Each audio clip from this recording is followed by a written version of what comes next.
Throughout cinematic history, vampires and werewolves have frequently crossed paths on the silver screen in a battle for dominance.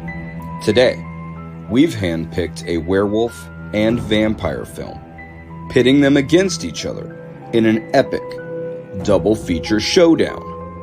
Join us as we delve into these mesmerizing creature features to determine which genre reigns supreme. Welcome to this episode of Cursed Beings.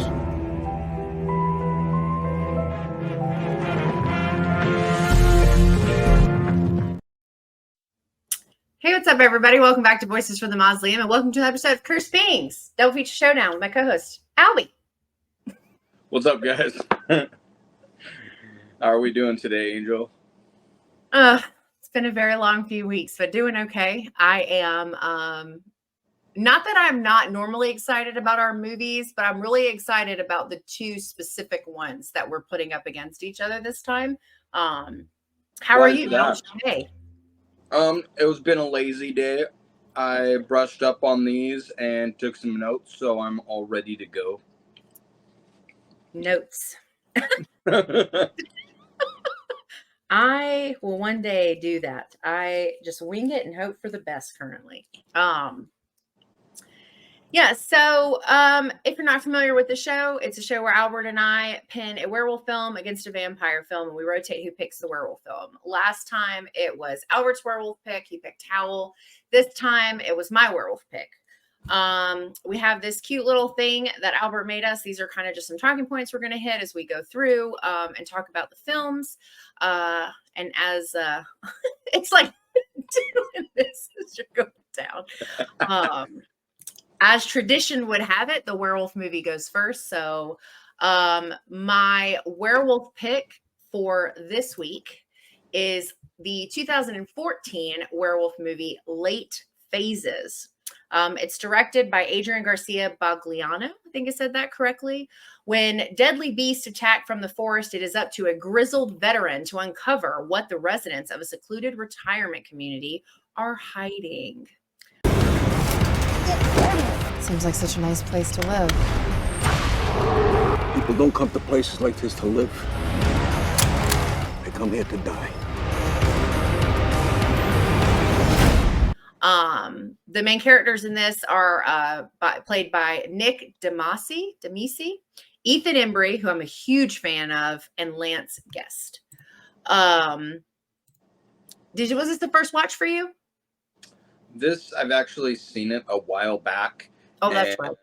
So yeah, I was actually surprised that I didn't remember certain spots of this film. So yeah. Yeah, I just like, I think the last two that I've picked, or however many, this was in October, first watch for me. So I didn't see it for the first time until last October when, like, as I mentioned before, I was trying to like really up my game on my werewolf movies. There's a lot I hadn't seen. And I actually didn't realize until just now that it was that new. I thought this was a much older film because the way it's filmed, it feels older. And Ethan Embry is like, I watched him in the 90s. So I don't know, maybe that's part of it, but I'm trying to remember, was he in Hackers? What movie was he in? Or the Empire Records? He was in Empire Records. He was also the main character in Can't Hardly Wait, which I still have a VHS of. And the other thing I loved him in, and he wasn't technically a main character, but I loved his character in Sweet Home Alabama. Gosh, I don't remember that movie at all. That's okay. He wasn't like a major character. He was like her gay friend or something, but he's just very funny in that. And I like, my coming of age movie is Can't Hardly Wait. And he was the main character. So I just always have a soft spot for him. So when I went into this the first time and I saw him, I was like, oh, I was so excited. But yeah, I really like this movie. I was surprised that I liked it given the concept. I feel like it would have been very easy for this to kind of be too boring or got too much, or but I feel like it's a really good balance. I think that Nick, the guy that plays Ambrose, which is the old veteran, I think he did a phenomenal job in balancing like real creep, like scary, intense moments to like, he's very funny to me. I laughed a lot watching this because he's just so like, I feel like that's who I am now in my 30s, is this like just grumpy old man. And so he was like super relatable in that way. But what did you think of this overall? I was kind of curious if you got any vibes from that initial opening score where the credits are coming in, if that made you feel any certain way or not. Because to me, it kind of like came in like that eerie silver bullet music in the beginning of the film. And that was my initial thought right as I heard that. And I didn't even think about that, but you're right. No, okay. I mean, yeah. Well, and we both like that one, but maybe that was where some of the influence came from, which I can actually, now that you've said that, I'm like, right. Now That's that what I you've was said that, gonna say. There's some like different parts where it's like, wait a second, are we doing the same thing that Silver Bullet did with the? So, anyways, not to try to get into it too much right off the bat, but think about that. Maybe that's why I like it so much. Yeah. Even the design. Now that I'm picturing it, I'm like, Yeah, the music was good though. I liked it. I really didn't even pop into my head until you said it. But no, you're right. It definitely gives. And so it's like I said earlier, it feels like it's older than it is. Yeah. And it does give almost like an early 90s, maybe not quite 80s, because there's some technology things that wouldn't fit, but it does kind of feel like maybe, it could have been filmed in that time frame. So maybe, yeah. I bet it was a huge influence. Yeah. How are we starting this off? Are we going to get right into the scare factor of it? Yeah, we can do Yeah, that. yeah. That's what We already did our general things, right? Yeah, you gave the synopsis, plot, whatever you want to call it. Mm-hmm. So we're ready to get into it, I guess. The scare factor. What did you feel like? Was it like scary to you or no? I like how we both have gummies going too at the same time. Yeah. Fruit by the foot, and I have Swedish fish. Yeah, I have leftover fruit by the foots for my son's thing. Just in case anybody's curious what's happening. And they're both strawberries, so we're matchy. All of our junk is red. I always struggle with this question, but then you always say some like next level shit about scenes, and I'm like, yeah, I guess that was scary. And then like, but I never feel that way until you say it. Let me think. So I think that, and I know we'll get to this in a little bit when we get a little further down. But I did like the wolf design in this. I think for me, some of the scary was actually more of the human kind of responsible. Like I found him as a human being scary. In case this is your first time watching the show, we do spoil the movies. None of them are brand new though. So, I felt some more of like that same like eerie intensity of like, there's like that scene where they all show up and Amber, because our main character, our veteran, is blind. So there's this added level of like fear for him because you're like, he can't see anything. Like, and he seems like he's capable. He's proven himself that he is, but you still worry about him like just a little bit differently. So there's like that scene where they like all show up and I felt like, ooh, what's going to happen? Like, I felt like that felt really intense to me. But I think the parts that scared me the most were the guy that is the wolf, like the main, he just is so scared because there's like the whole religious thing too. And I always think religion is scary. So there's like that weird tie in with that. But yeah, otherwise I think some of it was more just like action sequences, like as far as like the emotion that I was feeling was more just like intensity because there was a lot going on versus like actually being like, oh, that's really scary. But I did feel fear for Ambrose when they all showed up outside his window. And that scene, there's that one scene where that main guy is like talking to the other that lady and the other guy, and he's like talking to people, and the things that he's saying, I'm like, oh, he's scary. I don't. He is What very about you? British. Yeah.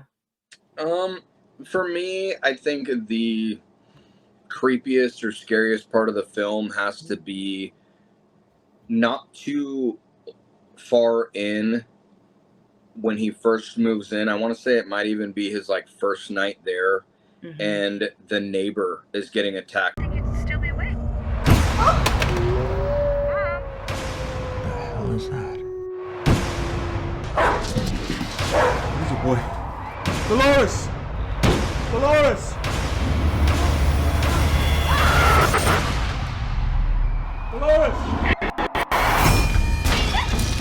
Because they're in like hooked together condos or something, and so she's getting attacked. He hears it. They show her like get all mangled up and ripped apart, and then he's like hearing it and banging on the wall trying to find out what's going on, and then the werewolf like runs around to his side, and that was kind of cool seeing him like feeling helpless on the ground and this werewolf fighting with the dog and stuff. And to me, I think when the movers show up to his house and he's sitting there holding his dog, and like that right there was just like, that got me for some reason. Like, oh my God, here we go. Like, this is the start to like revenge type of you know what I mean? So that I don't know if it would necessarily go under being scary, but it kind of gave me that feeling of, oh fuck, here we go. Yeah. Like, this is what this is what the movie is gonna like catapult the movie forward right here. It's like John Wick, but werewolves. Like the dog is like and it's so funny because I didn't think about this either, but this is my second pick for a werewolf movie where there's a dog like hero, because the dog saves him. Like the dog I'm sorry. The dog like comes in and jumps on him. Only in this one, the dog doesn't make it. And I forgot that. Like, so when I rewatched it, to get ready for this conversation, and I got to that part and I was like, I don't remember. I'd totally forgotten. I think I blacked it out, but I was like, I forgot that the dog, he does not make it. Yeah. So, but yeah, the running around the house and yeah, that's kind of what I mean. It's more of like what you feel when you're watching like an action sequence, because you're just like not really scared, but you're like, oh, what's going to happen?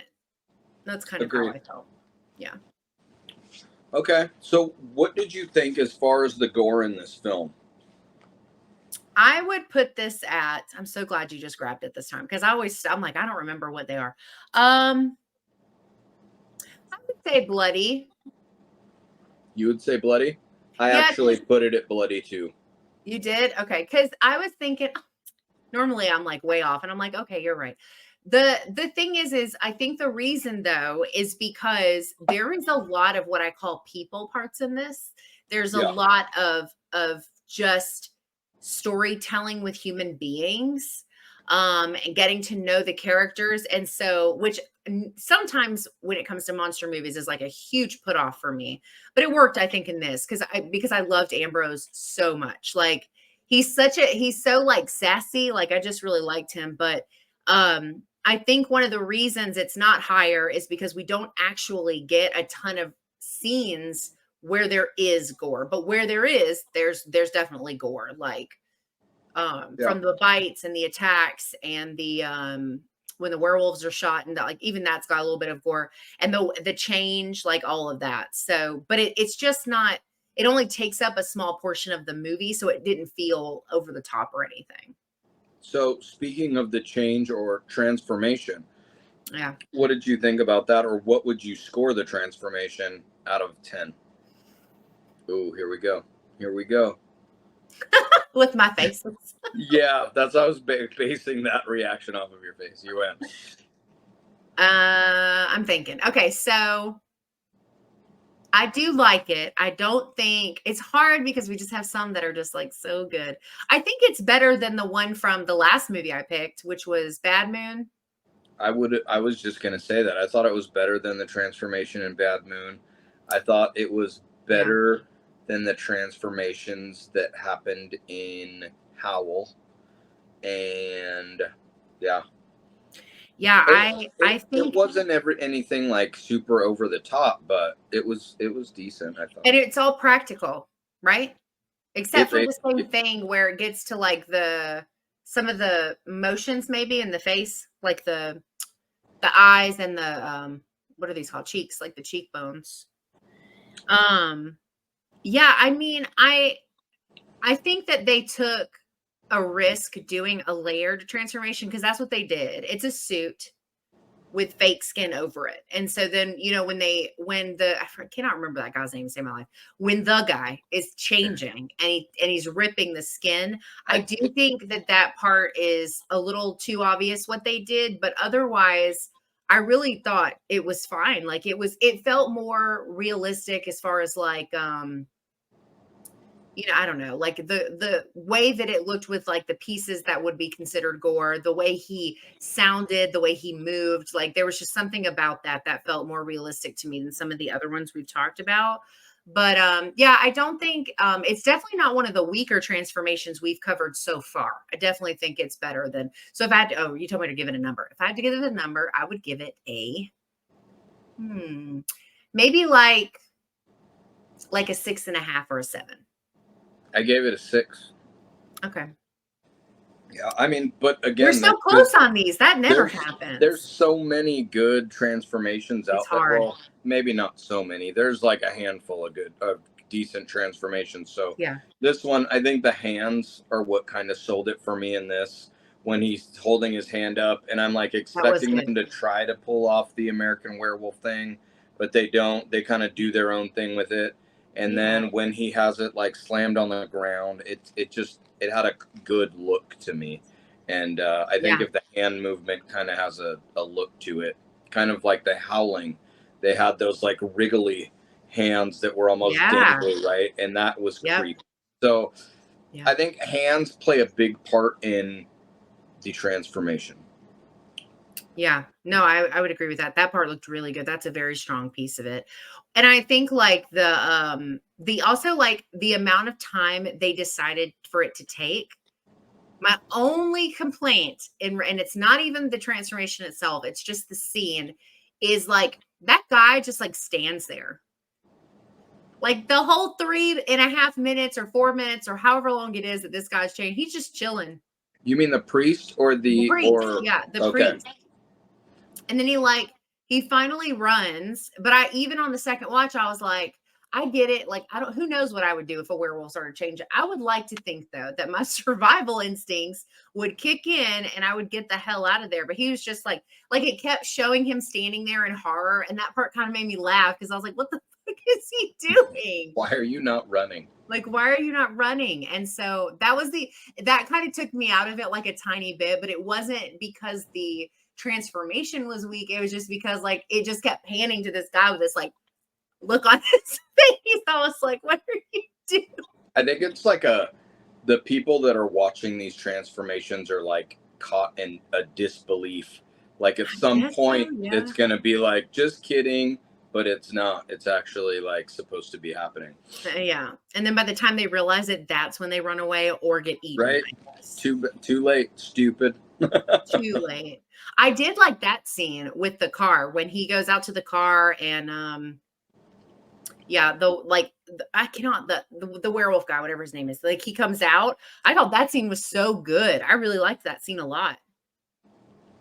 So that's what I was going to ask you next is the practical effects. How did you feel about those?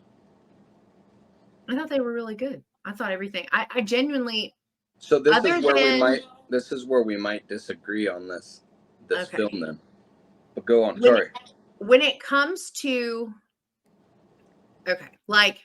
when it comes to the gore effects, I think the gore effects are pretty strong as far as like the humans, the wounds, even the dog's wounds. I thought all of that looked really good. I think it starts to get a little rocky when you talk about the actual wolf, but I did like the way that these wolves look. They're very different looking. They're not what I would say super traditional, which I feel like I kind of said about Howl, but it's the same thing. It's like parts of them were very typical, but like their ears were like super long. And like, I don't know, there was just certain things that just didn't. But I think the biggest thing for me was the pull apart. That didn't look very great from a practical effects side. The way he pulled the skin off the suit and it was obvious that it had just been laid on top of it, like that kind of bugged me a little bit. The mouth, if we're talking about the creature design right now, the mouth is what kind of bothered me. It had like this weird, almost alien-esque type of weird mouth, and the teeth weren't that big. It seemed like they were almost more like really small. But yeah, as far as the practical effects, I felt like the werewolf running on all fours, it looked to me super cheesy. The fight scenes, it seemed like they put so much work into the bodysuits and the practical effects and the prosthetics and stuff that they didn't take enough time setting up the shots, and they tried to force it all into one thing. And then so they made it really direct and quick, whereas I feel like if they would have done a lot more angles and stuff and not tried to get on full on body shots, it would have made it feel not so cheesy, because it felt like they had a lot of work that they put in there, and they were trying to get it all into this action. It almost became more of an action sequence type of thing, where I feel like if they're wolves trying to attack through a house, right, that they could have made it a little bit more. Because I agree with you, the bodysuits and stuff, they look decent. They had a decent look to them. But for some reason, the way they filmed that last shot where they're all ganging up on him in the house, it felt like it was too forced or too fast or too something. I don't know, or like they were trying to really accentuate the fact that we got these full-on werewolf bodysuits and we want you guys to be able to see the whole thing. I see what you mean, yeah. When really I feel like they could have done made it a lot creepier by maybe not trying to show as everything. Yeah, I think with the running on all fours, it makes me think of the werewolves in Buffy, the show. Oh, okay. Because that's how they run. I don't think I remember them. Were they actual wolves, or were they did they look like werewolves? They were, they look like monsters, but they look more like, it's going to sound like I'm saying something bad, but I would never speak ill of that show ever. So I'm not, but their version of a werewolf was very humanoid. So like, it didn't have like crazy, like a crazy big face or like giant, like they were just like human height, but bulkier, covered in hair and weird faces. Like, and so weird. They're just different, but they run on all fours. I'm going to have to look that up because I don't think I have seen those. Yeah, look up one of the scenes with Oz, because Oz is the werewolf in that show, which is what introduces werewolves as a concept. Yeah, they run on all fours. I didn't have a problem with that. I felt, you know what the scene with the house kind of felt like to me? This kind of felt a little bit like a hodgepodge of like a mix of werewolf films, because the house scene kind of made me feel like Dog Soldiers, you know, when they're like all inside and there's like that first little bit where you can see them in the in the tree lines and stuff, like that you could feel like the moment is getting closer and closer, you know, and you're like waiting on the big, like the break-in or the whatever. And then like they don't break in, like, I mean, Dog Soldiers, they do, but they don't in this. And so I did like the outside scenes though, where he fights them or he gets them down, because he shoots two, and then he has to fight, but then one of them doesn't actually die. Anyway, he has to fight them outside. And I didn't mind the pacing for that part. I thought that part was fine. I I did think it seemed silly that they were just like chilling outside. Like I feel like they should have known where he was because of their senses and stuff. So in that sense, I definitely get what you mean. I just but I felt like for me, my give and take with it was once he got outside and started fighting them, I thought those were choreographed really, really well. And I genuinely did not expect Ambrose to die. So that was like a whole ass other thing. I was like, wow, didn't think that was going to happen. I mean, I get why he did for the story, you know, but I really liked it. I'm like, I'm honest to God, like, I hope they still do a sequel. I know it's been like 10 years, but I I just liked figured it. he would have changed into a werewolf because he got wounded. It's like he died before he could, and I guess it's different. I Well, don't know. maybe because he didn't get bit, he just got like scratched or whatever on his side. I don't Yeah. know. Because there's different lore. There's some lores where scratching results in a transformation. And these wolves, and we talked about this in a different film. I don't remember which one. They changed so fast. Yeah. Oh, actually, it was one. I think it was when we were talking about the vampires in Blood Red Sky. You had mentioned like there's supposed to be like a set standard for when, and all these werewolves were just made and just popped back up within an hour of each other, and that felt a little forced. But I know why they did it, but that doesn't necessarily mean it made sense, you know? Yeah. Yeah. So, what did you feel about the acting in this film? Well, Uh-oh. I loved all of the main characters. So the guy that played the priest, the guy that played the piece of shit werewolf, Ambrose, Ethan Embry could never do anything wrong in my eyes. But the other like side characters, so like the daughter-in-law, Ethan Embry's character's wife, I felt like didn't really add anything. Like I'm not even sure why she was there. Aaron Cummings. Is that her name? Oh yeah, Anne. Anne, yeah. I think that's like, the redheaded. Yes. Okay. Yeah. And then like some of the like other people that live there were fine, but I just don't feel. I think that the strongest performances were the four main males. Was the preacher or the priest, whatever, the actual werewolf guy, Ambrose, and Ethan Embry. And Ethan Embry's not on there for that long, but I just love him, so I can't not talk about it. But I just think with the character, especially because I've liked Ambrose so much as a character, the others just kind of felt meh to me. To me, he was the one that was like the best actor in the film, and they all kind of fell short for me. I mean, maybe the other one that kind of stood out as a decent actor was the priest. I think his name was. Do I have it written down? God, I guess I don't have him. I have pretty much everyone else written down. And the werewolf was Lance Guest. Lance Guest was the werewolf. That's it. Yeah. James. His name is James. But yeah, for some reason. It's Father Roger Smith, and he's played by Tom Noonan. Yeah. He seemed like he was a decent actor as well. Yeah. I think there's meant to be like a weird haze over people. But I think that isn't going to cover up like not super great acting. So there was like the women, like some of the well, not all of them are wives. One of them was a wife, but like the women that like come in and stuff, like I felt like that was like they felt like they were trying too hard. Maybe, I don't know. There's just something about them that just kind of felt like eh.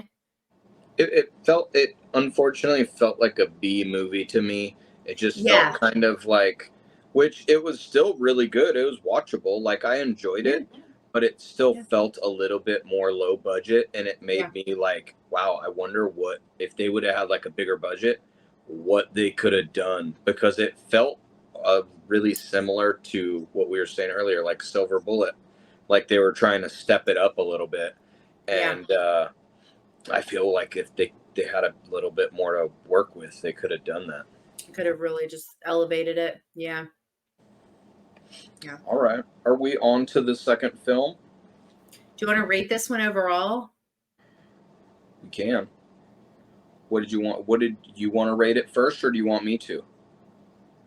I can do it first. I really like this one. I like the take on it being something with older people. Like there's something about that I thought was really appealing and endearing as well, because there's kind of this whole like end of your life. You're thinking about the choices you've made. Do you have regrets? Yada, yada. There was something to that worked for me really well on the emotional side of like Ambrose's relationship with his son and stuff. But if I rating this, I would probably give this a 7. Okay. I'm going to go ahead and go 5. I feel like I have a lot of werewolf movies that I hold like deep in, right? So like I'm really fucking like when it comes to werewolf movies, like you have to fucking bring it on. Yeah. Like I need all the boxes checked, and I need to like be able to almost let go in that world to be able to really, you know what I mean? So yeah. All right. Well, we're on to Stakeland now. Mm-hmm. It's a 2010 horror sci-fi, which I mean, I thought that was weird, science fiction, because I've always like linked science fiction to more like space or like stuff like that, right? But this is, I want to say this was IMDb saying that. It runs 1 hour and 38 minutes.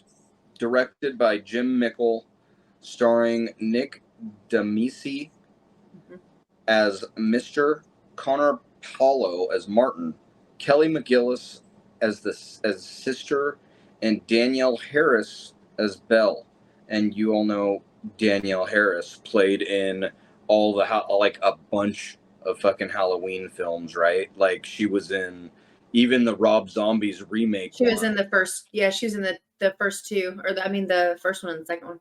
She played in Hatchet, Victor Crowley, All Hallows Eve, Urban Legend. She has a bunch of other movies she's been in, but so I forgot that she was in this because this isn't my first time watch, but I was kind of shocked to see that she was in this. And again, that the lead in the last movie is also the lead actor in this movie, pretty much. Yeah. So I thought that was kind of cool. And it was both movies were produced by the same group, right? And then the movies also share another same actor. It was Larry Fessenden. Yep.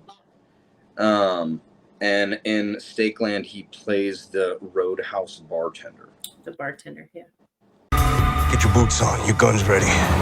We're gonna put some distance between us and this place. We're on our own now, traveling through a ruined land. We live by his rules or we die. Or worse, we die and we come back.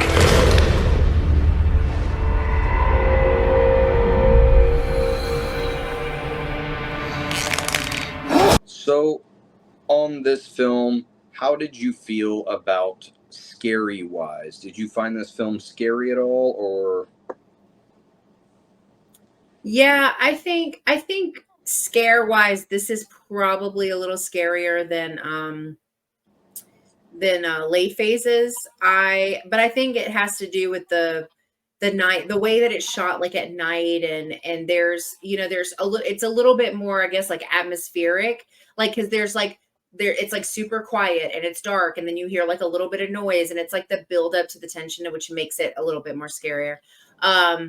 These types of zombies were interesting, but I mean, they really definitely quick. Pause. Huh? You said zombies. Oh, that's because that's what they reminded me of. I meant vampires. And that's what one of my notes was like. This movie is like the vampires are like zombies in this. And they are. That's why I said that. That was a slip. Right? But yeah, it's because that's what they reminded me of. So I think that, and zombies, I think, are very scary. So like there was a level of like, ooh, you know. It's kind of very reminiscent of The Walking Dead, like the show, or those weird spin-off shows, right? Like it felt kind of like that. Yeah. Yeah. So I think there are moments in it that work really well, but it's only a few of them, and it's strictly because of the buildup, and I did think, well, I don't know if this is like scary or more just like that's really fucked up, but that opening scene when you see the vampire eat the baby, I was like, what the fuck? And it just like, it's just like holding on to its little chubby leg, and it just like drops it. Yeah.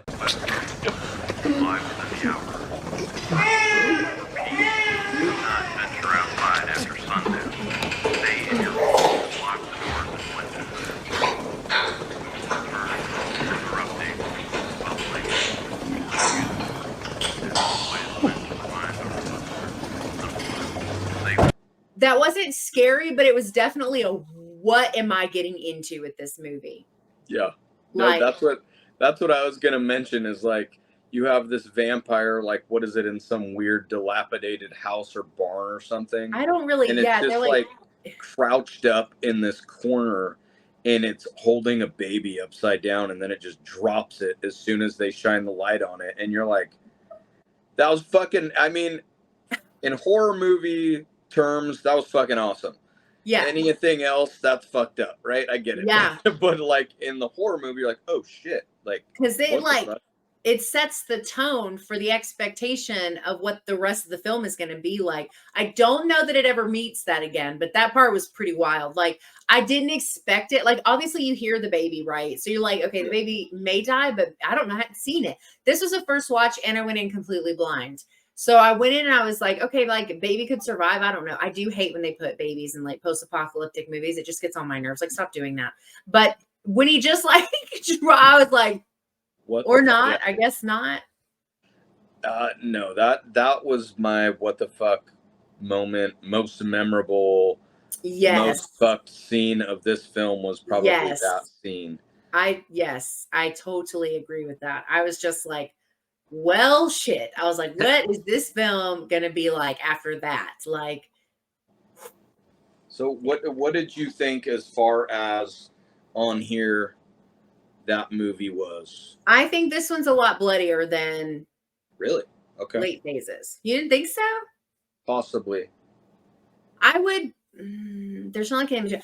I would say it's pretty close to bloody, but I feel like there was more more over the top gore in this than there was Late Phases. So I'm going to say Savage All right.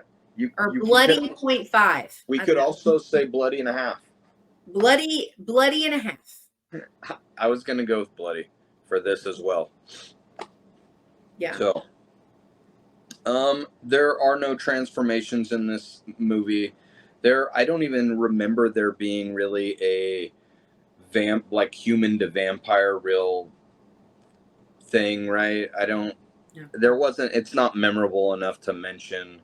The practical effects to me felt kind of inconsistent and just like 1 minute the effects seem pretty decent, the next they kind of feel like, what are we doing here? Like, I felt like I could have done that in my wherever, right, in my backyard. Yeah. So what did you feel about the practical effects? Yeah, you said that Late Phases kind of felt like a B film, and that was how I felt about this. And it is a little jarring because you're right. There are moments that's like really good. Like that baby thing was intense and it looked real and it was wet looking and gross, and it was like I was believing it, right?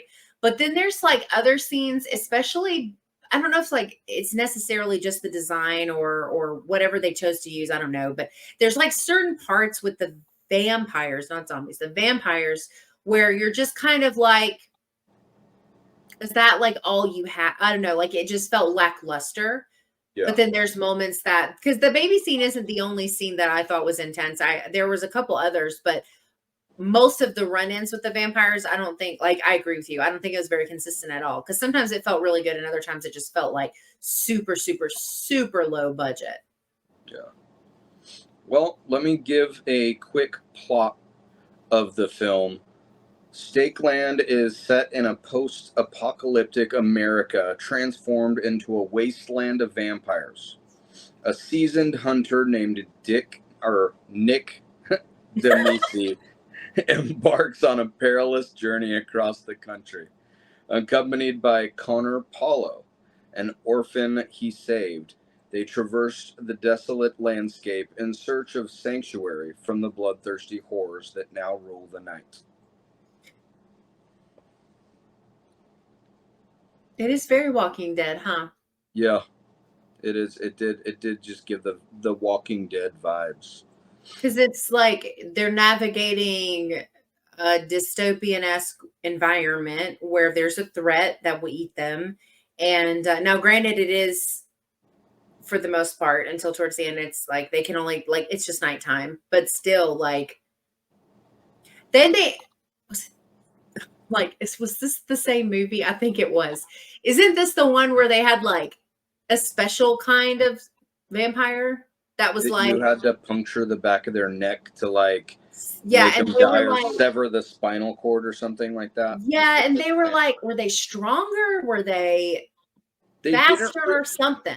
they didn't really give like a super Mm-mm. detailed description of the difference in vampires. They kind of glossed over it really quick, but like let you know that there was a difference in how to kill, but didn't really go into it too much. Which is unfortunate because I think that could have been a strength. I love when people take it and give it like a hierarchy because we talked about that in the James Woods one where it was like that was one of the things that was cool was there was like a hierarchy of class of vampire or whatever you want to call it. Put And some more lore into it. Build some lore yeah. and backstory into the film. Make you more invested in what's happening. Yeah, they just kind of like gloss over it. What'd you think about the creature design? I love zombies. Yes. You love zombies, but it was a vampire movie. Oh man. So, You know, the vampires, they am I moving too much? The vampires did not do very much for me as vampires, if I'm honest. I think that you know, it's sad because like I feel like with vampires you don't even always have to do a whole lot to make them menacing because it's like again, the James Woods one's a perfect example because that was a very simple goth vampire. Like it was very basic. Yeah. And it still worked, especially with the master level or whatever it was. And but these just looked like have you ever seen that movie Priest? With Paul Bettany? I've seen bits and pieces. I don't think I've seen the whole thing all the way. So these vampires in Stake, Priest is a vampire movie too. And there's the familiars in Priest is what the vampires in this movie look like. They're like whited out for some reason. Like they look like zombies, and that part bothered me. Okay. No, for me the design of the creatures looked cheap, and the makeup job looked like they just put black around the eyes. I mean, the best part of these were, I think, the mouths, like the mouths and the fangs. That sold it. But for some reason, it seemed like they almost gave up on the rest of the face. They like thought, oh, we'll just make them dirty and make their eyes look. But it looked like black makeup around the eyes to me. It didn't look like rigor mortis or anything. Yeah. And I think like the only thing I think that is redeeming about them as a whole, and it's not even related to the effects, is the people that they got to play them, I think did a pretty good job in kind of encapsulating like animalistic movements and like because these were not like, you know, like Lestat or like, you know, Armand level vampires. These are like mindless zombies. And so it's like they were very animalistic in their motions and their movements and their sounds and their way that they, you know, just everything. And I think that the people who were cast in those roles, I think that they did a really good job selling that side of it. Unfortunately, the makeup side was not there to really elevate it, to make it a more memorable take on a vampire, which kind of sucks. But I did think that the motions and stuff were well done. Agreed. So on that topic, one of the fun facts that I have is it took as long as 2 hours to apply the makeup for all the vampires. And I was like thinking like, what part? What part? I was, you know what I was thinking in my head? I was like, what movie are we talking about? I was like 2 hours for everybody, right? Right. Oh yeah, right. No, so I was kind of surprised by that. As far as the acting goes, What did you feel about the acting in this film?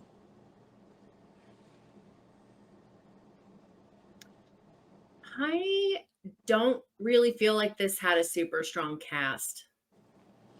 Agreed. And yeah, I'm almost on the same page as I was with the last film, where it almost feels like Nick Demisi. Demisi. How do we say his name? I Is said I added some letters when I said it earlier. Is it Damasi? Demiki? Demisas? Whatever. Anyways, it's just like, dude, why can't you just have a simpler name? I think he's Italian, so it's probably Demisi, right? Okay, I'm hoping, because I said that a bunch of times, but it didn't feel right for some reason. So Yeah, well, when I said it Demisi. earlier for late phases, I added like 3 letters that aren't even there, so you did better than I did. Yeah, no, I agree with you. He is this, and I have to be honest with you, I'm not a super big fan of Danielle Harris. Some of it has to do with like some things that she's said and done that I really it just irritates the shit out of me. But I don't think she's that strong of an actress either. And I know her from a movie she was in with oh my God, what is her name? The woman, she's the main female in Knocked Up. I cannot think of her damn name. Katherine Heigl. She was in Danielle Harris once upon a time was in a Disney movie called Wish Upon a Star, where she and Katherine Heigl were sisters. She was like the frumpy sister, and Katherine Heigl played like the gorgeous, popular sister. And she wished on a star, and they got to switch places. So anyway, my point is she was in a Disney movie, and I just don't think she's a super strong actress. I think she's very meh in general. And I felt the same way about the kid. Like, he was supposed to have this great arc of like coming from like this really fucked up situation where like this vampire ate his baby sibling and killed his parents. And he's supposed to be coming up and learning to fight.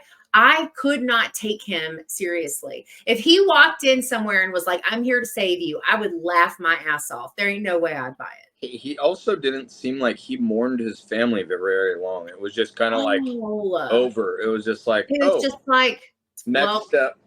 Gotta go kill vampires. Like, right? Yeah. No, I agree. No. And yeah, Danielle Harris, I don't feel like has ever really played strong characters, but I think she's mostly known for when she was like a child actor. Yeah, she did fine in Halloween 4. Now it's just kind of like crazy thinking about how long she's done and how many movies she's been in. That's kind of a trip. It is. I think that would be awesome to just be able to trade places and be like on all those sets with all those actors and be in all those movies and like just all the history that she has, even though, I think that's yeah. Yeah, no, she's done a lot in her career. It's kind of weird that she's not, I don't know of a better word, but like bigger. Well, it's probably like what you're saying, though, is like she's just not that strong of an actress. So she can't, you know what I mean? That's why she keeps getting cast in these like kind of mediocre roles. Yeah. But I think Nick carried it. The guy that plays the hunter, I think Ambrose from Late Phases. I think I did like him more in Late Phases, but I think it's because he's not necessarily in Stakeland. He's not necessarily a character you just love and feel for. Like, I think there's parts of the time where you're like, oh, that was really nice of him, but like, you're never just like, I love him so much. I never thought that the whole time, but I don't think we're meant to. There's meant to be some distance, right? But he was definitely the strongest as far as the acting goes, for sure. So as far as the storyline, what do you think about the story? I didn't really think that much of it. No. See, to me, it was just another case of the zombie vampires, like from that airplane one that we watched, Blood Red Sky. And that was my take on it. And it also, it's like, it's super cliche, this concept of like driving or walking or traveling through it says it, like desolate wasteland. I mean, that's Resident Evil 3. That's every zombie movie ever. Like, there's countless films, especially in the horror genre, right? Where it's like they're just walking to get to the next place is really all it is. And it's like, oh, like Zombieland makes fun of that. It's like, yeah, everybody says if they're from the East, they think the answer's at the West. If they live in the West, they think the answer's in the East. And it's the same thing with this. I think I like the idea of a vampire dystopia. I do think that's cool. I think that Priest did a much better job with it because this felt very Walking Dead, as you said, like very zombie-esque, very cliche. And that part made the story not really matter as much to me. Like, especially the parts with the other groups of humans kind of made you feel like that, right? Yeah, and I have to say this just because it's something I feel very strongly about as a female. I know that not if, when the world goes to shit, I know that there are going to be men that take advantage of women, but I get tired of seeing it in every post-apocalyptic scene. And then to have to go through it twice, basically, like obviously nothing graphic for anybody wondering. It's nothing graphic. But when the nun comes running out and like her blouse is all open because the men either were, I guess it doesn't really, it insinuates that they did attack her in that way.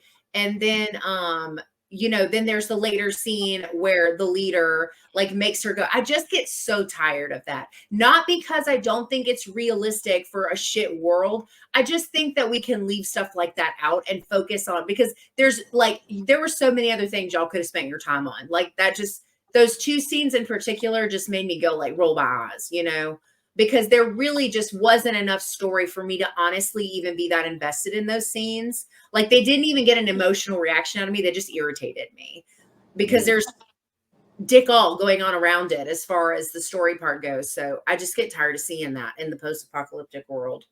Well, I would have liked to have seen when she went in the tent with that guy, if she would have exactly. That's what I was hoping. Like she would have like fucked him up somehow, right? I would have like lived for that. Like he would have come out and his like half his face was missing or something because she done found a knife and like cut him off. Like Victor in Underworld, I would have been here for that. And then she runs away and meets them, but then he ends up being like their bad guy later for whatever fucking reason. And or his unit gets cut off or something. Yeah, that would have been awesome. That so much more. That would have made me feel better about those scenes, right? In general. I agree. I'm with you. Yeah. So on to the groups of different things. When the religious group takes the heroes and they seem dead with drinks in their hands, it's a reference to the Jonestown cult. Yeah, I knew that. You knew that? I thought that was... I may or may not know an unnecessary amount about that particular cult thing. Yes. I immediately thought Jonestown. Immediately. I was like, this is interesting.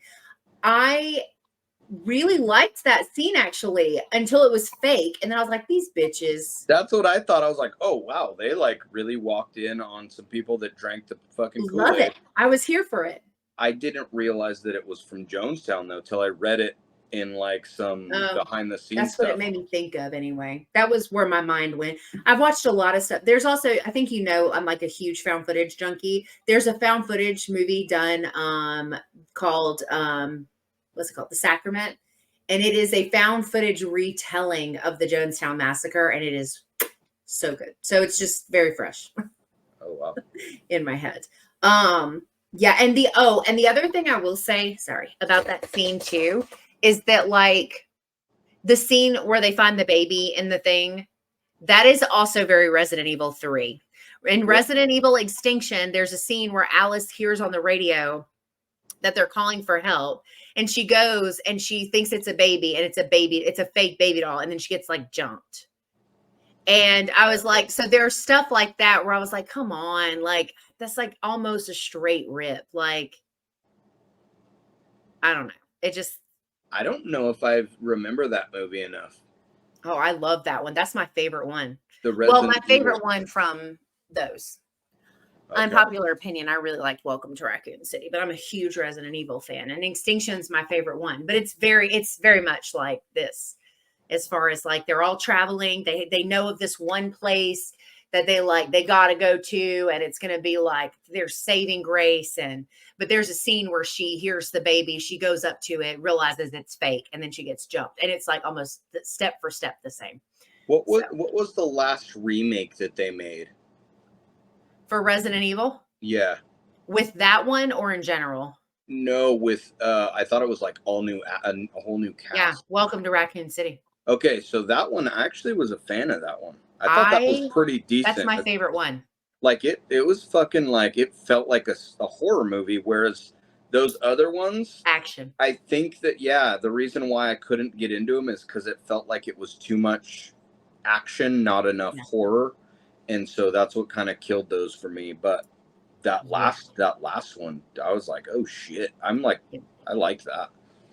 Yeah, I loved that one. The community did not agree with that, so we don't get a sequel. And in fact, other really quick tangent, the actors that were in Welcome to Raccoon City were harassed and berated online to the point they turned off their social medias because people were that shitty about the movie. And I'm like, y'all were mad when the original one came out because it was nothing like the video games. They literally gave you the video games, and now you're mad about that shit too. I cannot with the video game community. Like, get it together. It was maybe that's why I liked it, because I never played the games really.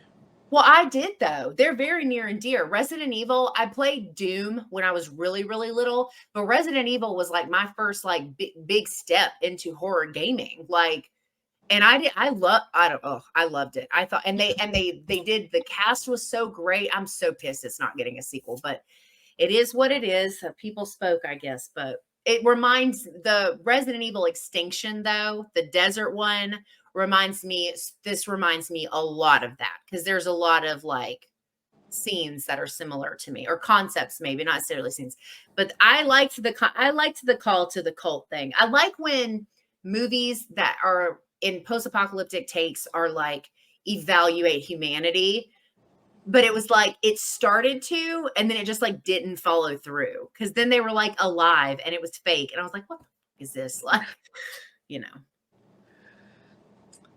All right, well, I think that we're at the part of the show or whatnot where we kind of put these against each other, and which one do you think was better, and which one do you think you'd rewatch again or revisit more often than the other? Late Phases. I'm actually on the same page with you. I feel like I would lean more towards Late Phases. Yeah. As far as Stakeland, I felt like they put a lot of effort in, but it feels too much like a zombie movie. And if I want to watch a zombie movie, we have so many zombie movies to choose from. I don't need to watch a vampire movie that reminds me of a zombie movie.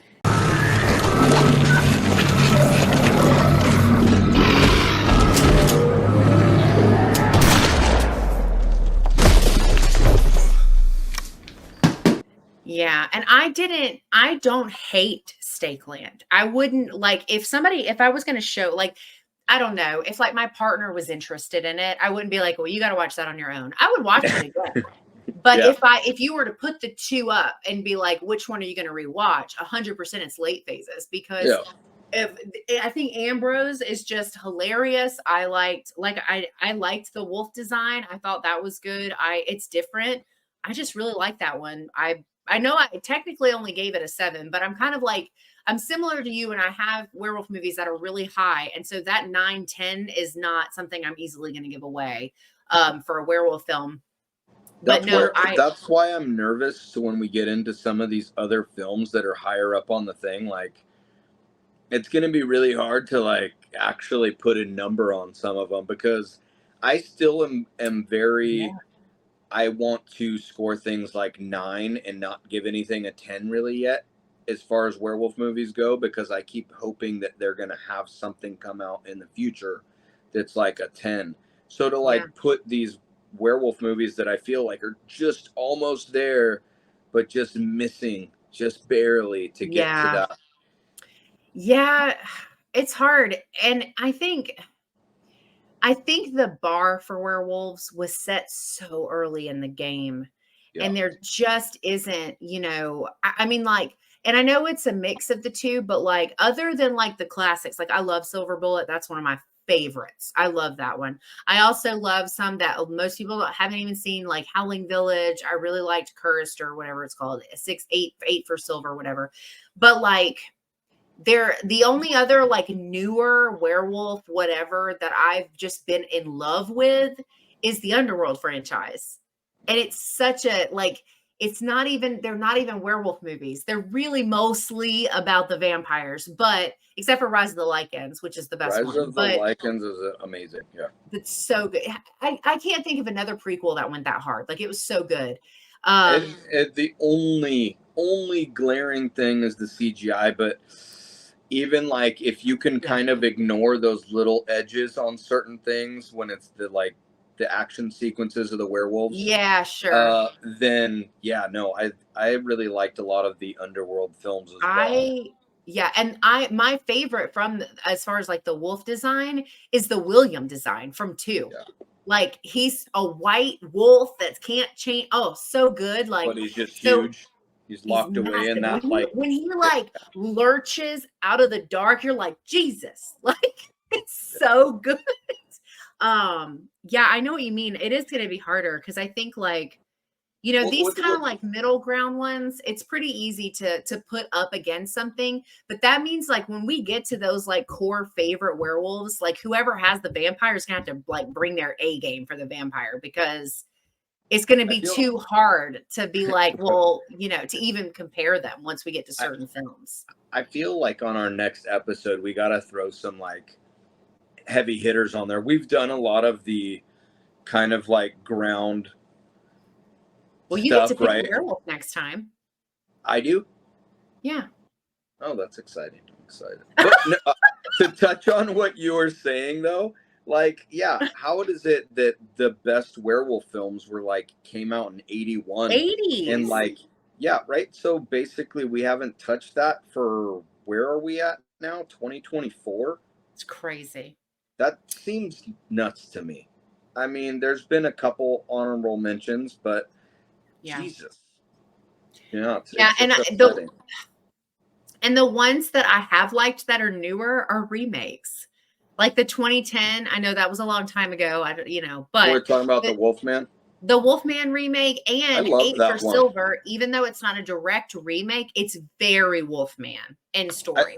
I loved the Wolfman a lot. The remake that you're talking about. It just the only thing sticking me there every time I think about it is what's his name's acting is just slightly off for me, and he almost seems like he almost seems like he doesn't care or something. There's something off about his character, but I do love that film, and that's the only thing that's like slightly off for me. But I love it so the score is amazing too, like in the back. Oh god, it's so good. And the cast, the whole cast, you got like Hugo Weaving, Emily Blunt, Benicio del Toro, Anthony Hopkins, and this isn't the first it's a trip that it didn't do very well. That's what bothers me about that film. It's like, well, what do people want from a werewolf film? Like, it's because it's a remake. Good.